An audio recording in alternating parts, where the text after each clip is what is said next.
Hello, welcome to Everyman Prepping. Hope you're having a great day. And today we're going to go through a couple articles that came out about Europe getting ready to freeze and a warning coming out of UK about power shutoffs.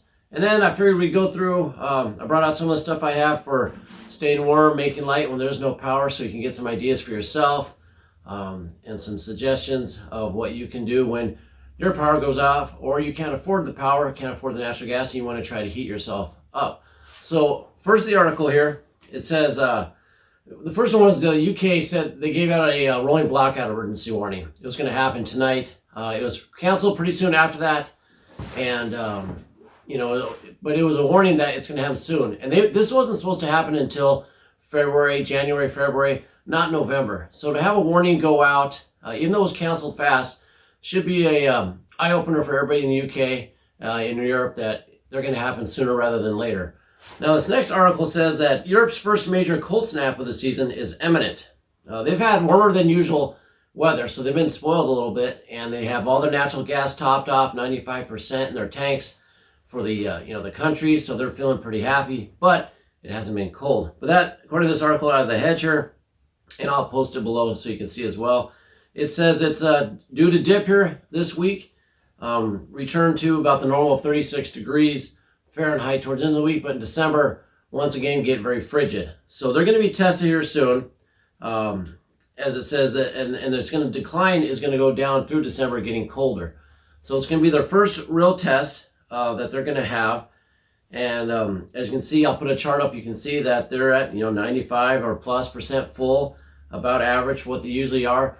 But we know the resupply is going to be tough and it's going to be expensive, as they say here in the article. That is, the prices are due to rise again. So, knowing that UK just had their first warning out in November, and that this is the first cold snap coming in to Europe right now. Now, because they've been talking about we're going to conserve, we're going to save, but until that really cold weather hits, it's not how you're going to see how the people react. Are they really going to cut the thermostats and save, or are they going to work? They're going to use their natural gas as normal, and we're going to see those tanks just plummet in supply and the prices go up. So, before we go on, please like this video, subscribe if you haven't done so. If you have subscribed, thank you so much. I appreciate your time. Comment below with your, if I forgot something here after we go over it, put below what you're doing, any suggestions you have for staying warm. And let's start with some of the stuff I have here. First, if you remember another video, a user in northern, it wasn't UK, it was in Northern Europe, they didn't say, it was Silver Pay, said that, they use a can filled with cooking oil, shortening, a shoestring, place in everybody's guitar. And this is what they've been using for light and heat. So you can do that as well. Another thing is candles. Over here you see candles. Any kind of candle will work. Slow burning candles, they produce light when you have no electricity. Small amount of heat. Works as well as also. Everybody's probably seen the clay pot with tea lights. You build a little clay pot heater. Plenty of videos online on YouTube for that.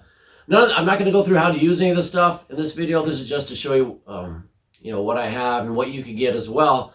If you'd like some videos on how to use some of this stuff, or how it works, and a demonstration, let me know in the comments below and I'll do one. Next one, oil lamps. Kerosene, paraffin oil.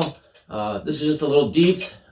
You got older, bigger ones, but once again, they produce. You carry it around. They produce light and they get hot as well. A little bit of heat, not much, but it works as well. Just make sure you have a stockpile of kerosene or paraffin oil as well, so you don't run out. Of course, you should have a generator. I'm not going to pull out a generator here. Everybody knows what a generator looks like, because if you have a generator, you can have an electric heater. Different models, different types. You can run it, heat up the space. And that leads me, let me go on a little side tangent here. If it's cold and freezing in your home, you need to have like a warm room, a warm area. Something's closed off. It's small, that you can heat with some of the smaller stuff. That won't take a lot of heat. You put blankets over the windows. Any entrances have blankets over them. You kind of, trap the warm air in that area. And that way, it could be the kitchen, small living area, because you cook in the kitchen, it's going to make some heat anyway. That way you can just heat a small portion. People can bring their sleeping bags, sleep in there, stay warmer. Remember your pipes, drip your water on your faucets. Moving water is much harder to freeze than, non-flowing water. So flowing water, little drip on your faucets will save those from bursting, because the last thing you want. If it's hard to pay for heating and all the costs and all this. If you need to pay for natural gas, electricity, imagine the cost of repairing busted pipes because they froze. So remember your pipes. Now we're talking about some open flame stuff. We have the oil lamp, the candles, and some other stuff we're going to talk about. You need to have this. I don't know if you can get close up to see, but here you go. This is a carbon monoxide detector. You need these, especially if you build in a warm room. You're gonna make sure carbon monoxide, it will kill you dead. So make sure you don't have just one. Remember, one is none, two is one, two is one, one is none. All that great stuff. Get 2 of these. You can buy. I'm gonna put links to some of the stuff in the description below. So in case you need to get it, you want to check it out, you want ideas, the links will be down there for you to check out. But this one here is a 10-year battery. You don't have to worry about it. You get 2 of them. Put them out. They'll beep, they'll alarm if there's carbon monoxide, so you can open up windows, get out, whatever you need to do. But you need 2 of these, at least. All right, next, let's see. We have this little thing here from Yuko. It's just a little portable lantern. Got a little candle in there. Let me get it out of the sun so you can see over here. Just got little candles. Each one can have every person in your house can have one. They carry around. It won't make much heat, but it'll make light. You can hang them from the hook. So those are pretty cool. Of course, wool blanket. I've talked about these before. 90% wool, so they're not as itchy, but they're very warm. Get as many of these as you can. Layer the beds with them. Wrap them around yourself, your kids. Wool blankets are great. Hey, wondering what I have bricks here for. These are fire brick. Okay, so you have a fire. You have a fireplace. And then you lay these next to it, very close to the fire on the grill. You heat them up. They won't break, they won't shatter because they're fire brick. Got to use fire brick now. Don't use just regular bricks you find. What it is, these fire brick will get super hot.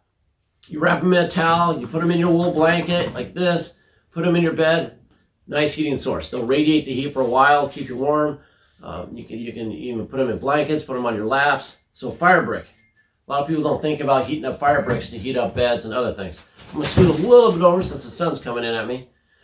Next, we have some portable propane heaters. So this little guy, you get different types. This one's from TechSport, but what it is all it is you hook up one of these little 1-pounders, these Coleman 1-pounders to it, and it has an igniter, it has a hook. You can hang this, but it basically puts out heat with a flame, a radiant heat from the circle here. It puts out radiant heat so that you can heat up a small space. It'll burn for a few hours on that 1 gallon. You can also buy an additional connection where you can hook it up to like a 20-pound tank, regular barbecue tank, and run even longer. So that's an option. Another option is this thing here. This is your, Mr. Buddy here, Mr. Heater here from Buddy Heater. These are about $80 or so. They'll put up a lot of heat. You can do a 1-pounder. It connects right in here.